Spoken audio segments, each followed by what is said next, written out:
अस्सलामुअलैकुम to everyone students, आज हम डिस्कस करेंगे कैलकुलस एसएम यूसुफ में चैप्टर नंबर 3 और उसमें एक्सरसाइज 3.1 का क्वेश्चन 16 और ऑनवर्ड क्वेश्चन। तो आइए देखिए क्या है question number 16। Let a function f be continuous on a close interval a comma B.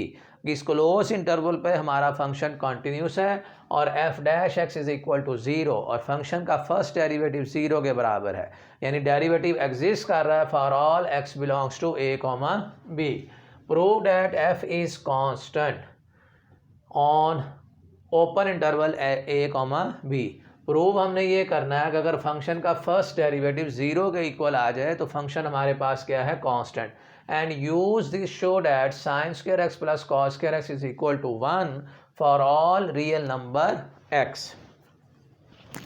Solution: let x be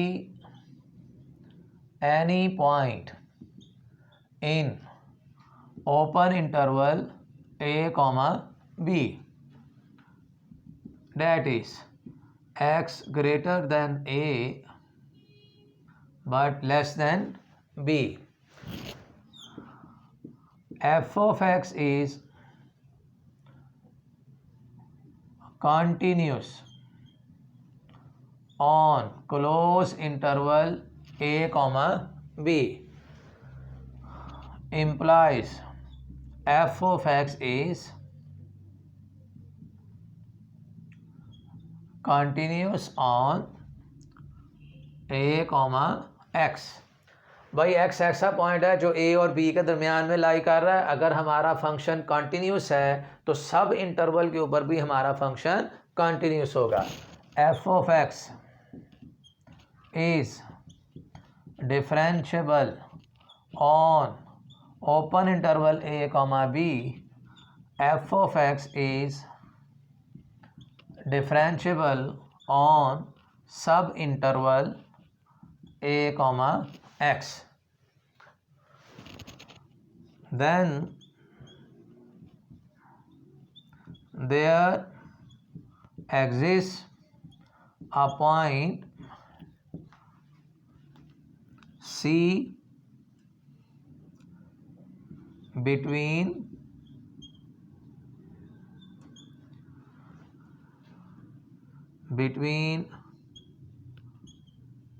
a comma x such that f dash c is equal to f of x minus f of a divided by x minus a by mean value theorem। Mean value theorem के मुताबिक एक C point हमें ज़रूर मिलेगा जहां पर function का derivative equal हो जाए f of b minus f of a divided by x minus a, और इस वक्त बी हमारा क्या आ रहा है, एक्स आ रहा है। But f dash x is equal to 0 for all x belongs to open interval a comma b, therefore f dash c is equal to 0। यहाँ पर भी वैल्यू किस चीज़ के बराबर हो जाएगी, 0 के। f of x minus f of a divided by x minus a, f of x minus f of a is equal to 0, और f of x is equal to f of a for all x belongs to open interval a comma b, और f of x आपका f of a के बराबर हो गया।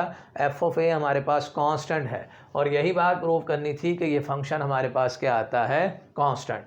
अब इसका second part है, इसी को यूज़ करते हुए हमने प्रूव करना है कि sine square x plus cos square x is equal to 1 for all real number x.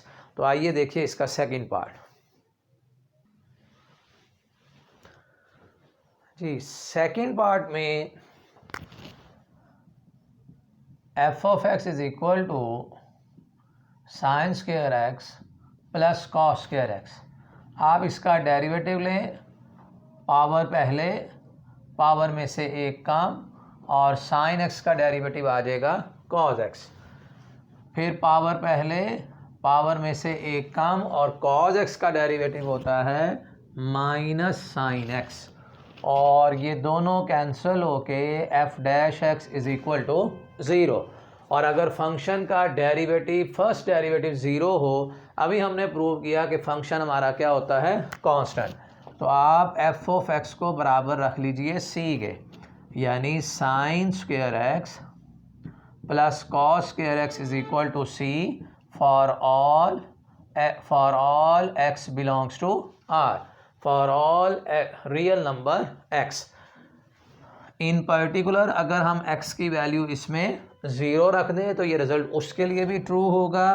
तो sine square 0 plus cos square 0 is equal to c. Sine 0 0 होता है, कॉस 0 की वैल्यू 1, तो यहाँ से c इक्वल आ जाएगा 1 के।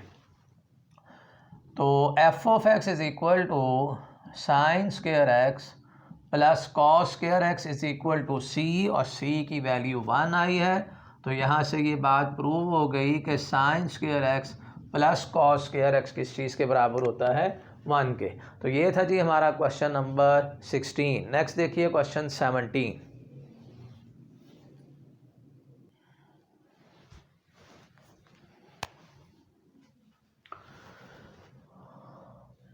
Question 17, let f of x is equal to x square if x is less than or equal to 1, x if x is greater than 1. Does the mean value theorem hold for f on close interval 1/2 to 2? Mean value theorem इस पर hold करता है या नहीं? Mean value theorem के लिए हमारे पास दो कंडीशन थी।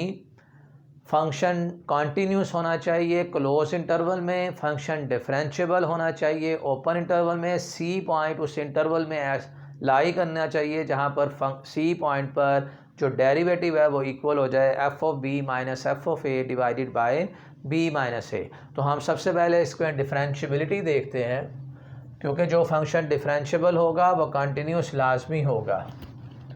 Solution, left hand derivative at x is equal to 1, limit x approaches to 1 minus the values of the variable x which are less than 1। तो इसमें हम फंक्शन यूज़ करेंगे x square f of x minus f of a divided by f of x minus f of 1 कर लें divided by x minus 1। और इसमें जो function हम यूज़ करेंगे वो x square, limit x approaches to 1 x square minus 1 over x minus 1, limit x approaches to 1 x plus 1 plus 1, ये answer आ जाएगा जी, इसमें 2 आंसर आ जाएगा। और अगर इसमें हम फाइंड करें right hand derivative at x is equal to 1, limit x approaches to 1 plus f of x minus f of 1 divided by x minus 1, limit x approaches to 1 f of x इसमें आ जाएगा जी x minus 1, और f of 1 की value आ जाएगी इसमें 1 आएगी। ये cancel हो जाएंगे तो ये आंसर 1 मिल गया। लेफ्ट हैंड डेरिवेटिव का आंसर आ रहा था 2, जबकि राइट हैंड डेरिवेटिव का आंसर 1 आ रहा है। दोनों डेरिवेटिव इक्वल नहीं आ रहे। Left hand derivative at x is equal to 1, right hand derivative at x is equal to 1 are not equal. Mean value theorem इसके ऊपर अब एप्लीकेबल नहीं है, क्योंकि कंडीशन जो है वो सेटिस्फाइड नहीं हो रही। Mean value theorem does not hold on interval 1/2 to 1। Mean value theorem इसके ऊपर होल्ड नहीं कर रहा, क्योंकि 1 एक ऐसा पॉइंट था जो कि इस इंटरवल में लाई कर रहा है और वहाँ पर इंटरवल पर डेरिवेटिव इक्वल नहीं आ रहे। तो ये था जी हमारा क्वेश्चन नंबर 17।